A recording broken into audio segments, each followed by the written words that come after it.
का baseline test प्रारंभ किया। अब हम गणित की शुरुआत करते हैं। जब हम बच्चों का गणित का टेस्ट ले रहे, बेसलाइन टेस्ट ले रहे, तो हम स्तर सीखने के 1 और 2 पे जा रहे हैं।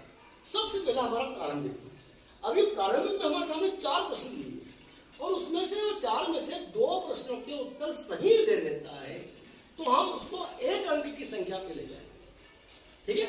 और 1 अंक की संख्या में वो सही उत्तर 4 दे देता है। हमने 5 प्रश्न पूछना है और 5 में से वो 4 प्रश्न के उत्तर बिल्कुल सही दे देता है। वो बता देता है कि ये कितने लिखे, वो बता देता है, वो 1 अंक की संख्या से ये कितने लिखे, वो बता देता है कि ये 5 लिखे, है ना। ऐसे वो 4 प्रश्नों के उत्तर सही दे देता है तो हम उसे संख्या 2 अंकों की संख्या पे ले जाएंगे। यदि वो 1 अंक की संख्या के बारे में नहीं जानता है तो हम उसे प्रारंभिक में ही रखेंगे, और उसको प्रारंभिक का भी ज्ञान नहीं है तो भी प्रारंभिक में रखेंगे, और उसको 1 अंक की संख्या का ज्ञान नहीं है तो भी हम उसे प्रारंभिक में रखेंगे, ठीक है। मतलब हम ये कह सकते हैं कि उसे किसी भी प्रकार की जानकारी नहीं है, गणित के टेस्ट हमने लिया तो हम उसे उसको प्रारंभिक में रखना है, ठीक है। अब उसको 1 अंक की संख्या का पता, उसने 4 उत्तर सही दिए, हमने 5 प्रश्न पूछे और 4 उत्तर उसने सही दिए तो हम उसे 2 अंकों पे ले जाएंगे। और 2 अंकों का प्रारंभ कहां से होता है बेटा? अपन 2 अंकों की संख्या का प्रारंभ 10 से कहां तक ले जाएंगे? 99 तक का। वो पता लगा लेगी कि बेटा ये कितने लिखे, तो बता दे कितने लिखे ये 42। अच्छा, वो कितने लिखे ऊपर 77। ऐसे हमने उसको 5 प्रश्न पूछे और उसने 4 प्रश्न के उत्तर सही दिए तो हम उसे स्थानीय मान पे ले जाएंगे, ठीक है। और यदि मान लो उसने इन 4 प्रश्नों के उत्तर सही नहीं दिए तो हम उसे अंक पे ही रखेंगे, 1 अंक पे, ठीक है। अब जैसे उसने 4 प्रश्नों के उत्तर इसमें दे दिए 2 अंकों की संख्या की, तो हम कहां पूछेंगे? स्थानीय मान पे जाएंगे। अब स्थानीय मान पे हम आ गए और स्थानीय मान के बारे में पूछा, एक संख्या पूछ ली 3425 लिखे हो और हम पूछेंगे ये 2 किस स्थान पर लिखे हुए, ये 2 किस स्थान पर लिखे बेटा? ये 2 किस स्थान पर लिखे? ये दहाई का, तो 2 का स्थानीय मान क्या हुआ? 20। ऐसे इससे अभी हमने 3 प्रश्न पूछे और 3 में से उसने 2 प्रश्नों के उत्तर सही दे दिए तो हम उसे तुलना पर ले जाएंगे।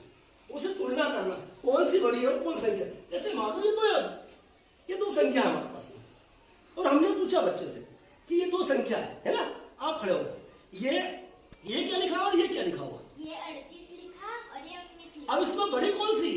बड़ी 38 है, छोटी 19। ये से जवाब दे दिया उसने, वो तुलना करना सीख जाता है। ऐसे जैसे हमने उससे 2 अंकों का पूछा, ऐसे हम 3 अंकों का भी पूछ सकते हैं बच्चे से। कितने अंकों का? 3 अंकों का भी पूछ सकते हैं, है ना। जैसे आप बताओ खड़ा, ये कितने लिखे बेटा? 152 और ये 114। इसमें कौन सी छोटी है? ये 114 छोटी है। ऐसे उससे हमने प्रश्न पूछे और उसने तुलना करके बता दिया। उसने 3 प्रश्न पूछे और उसने 3 सही बता दिए, 4 में से 3 सही बता दिए तो हम उसको जोड़ पर ले जाएंगे। अब हमने जैसे जोड़ किया और 2 जोड़ के सवाल उसने करने के दिए और दोनों ही सही हो गए, है ना। तो फिर हम कहां ले जाएंगे उसको? कहां ले जाएंगे उसको? अपन उसको घटाव पे ले जाएंगे। क्या ले जाएंगे उसको? हम घटाव पे ले जाएंगे। देखो आप यहाँ पे अपने ये घटाव पे ले जाएंगे। यहाँ सीखने का स्तर 3 से 5 प्रारंभ हो जाएगा। अब घटाव पे ले जाएंगे और यहाँ उसको 2 घटाव करने के दिए और दोनों ही सही गए उसको, तो हम गुणे पे ले जाएंगे और गुणे के सही गए तो हम भाग पे ले जाएंगे। मतलब हम यहाँ समझे, यदि मान लो यहाँ तक बच्चे को दूसरे स्तर 3 से 5 सीखने के स्तर पे आ जाता है और वो यहाँ अपन यहाँ पे गुणे पे आ जाता है, जैसे गुणा करवाया और गुणा के उसने नहीं किया, उसको गुणा करते नहीं आया और उसने घटाने पर आ गया, घटाव कर लेता है, तो हम उसको घटाव पे ही रोक देंगे। हम चिन्ह कहाँ लगाएंगे? घटाव पे, वो आगे नहीं बढ़ा, घटाव पे चिन्ह लगाएंगे। इस प्रकार ये भाग करने के बाद में ये मापन और ज्यामिति की आकृति क्या लगाएंगे। अब अपन पत्रक देखते हैं। देखो आप पत्रक देखो इसका, है ना। इसमें हमको क्या बताया है, ये जो हमारे पास पत्रक है विद्यार्थी का, ठीक है। ये हम जब गणित का पत्रक भरेंगे तो इसमें हमको क्या क्या सावधानी बरतना है, इस बात का ध्यान रखेंगे। यहाँ विद्यार्थी का नाम हमने लिख दिया, यहाँ उसकी समग्र आईडी लिख दी हमने, बच्चे की जो समग्र आईडी वो लिखना हमको, वो मेल फीमेल हमने लिख दिया। उसके बाद हम देखेंगे, आपको मैंने बताया था कि जब बच्चा को कुछ भी नहीं आता तो भी प्रारंभिक में लिखेंगे। यदि उसको 1 से 9 तक की संख्याओं का ज्ञान नहीं है तो भी हम उसे प्रारंभिक में लिखेंगे। उसको 1 से 9 तक की संख्या का ज्ञान है परंतु 2 अंकों की संख्या निकालनी है तो हम यहाँ पे चिन्ह लगाएंगे। ऐसा नहीं कि उसको ये भी आता है, ये भी आता है, ये भी आता है तो हम सब पे निशान लगाना, नहीं, किसी एक पे लगाना हमको। इस बात का हमको ध्यान रखना, केवल एक पे चिन्ह, जहां पे वो रुका हुआ है ना, उसे तुलना करना आता है, स्थानीय मान आता है, तुलना भी कर ली उसने, बाकी एक जोड़ नहीं आते तो तुलना आती तो तुलना के चिन्ह में उसको लग जाएंगे। यहाँ पे इस सब में नहीं लगाएंगे उसको, ठीक है। उसको प्रारंभिक भी अगर लिया उसने, अंक की भी पहचान है ना, 2 अंकों का भी ज्ञान है, स्थानीय मान भी है, तुलना भी है, बाकी उसे जोड़ नहीं आते हैं तो हमको केवल तुलना पे चिन्ह लगाना है, इन पे नहीं लगाना, आगे भी नहीं आगे। अब वो सब आगे बढ़ रहा है ना, उसको जोड़ भी आ गए, घटाव भी आ गए, है ना, और गुणे भी आ गए। वो कौन से गुणे पे? ये गुणे पे आ गया वो।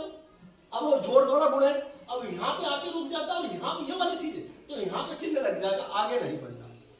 जहां पे वो आके रुकता है उसके पहले जो उसको आता है बस वहां तक उसको चिन्ह लगाना, उसके आगे नहीं बढ़ना। तो इस प्रकार हमको गणित का बेसलाइन टेस्ट करना। ज्यामिति, आकृति और मापन जो है उसका अलग कॉलम है ना, वो अलग है, वहां पे उसका निशान लगेगा कि ये यहाँ एक कर लिया हमने और ये भाग तक हमको आना है। यदि भाग नहीं आता, गुणा आता तो गुणे पे लग जाएगा, भाग पे नहीं लगेगा। वो गुणा आता, भाग नहीं आता तो यहाँ लग जाएगा। और मापन और ज्यामिति आकृति हम समझ रहे हैं वो एक अलग है। इस प्रकार हमको बेसलाइन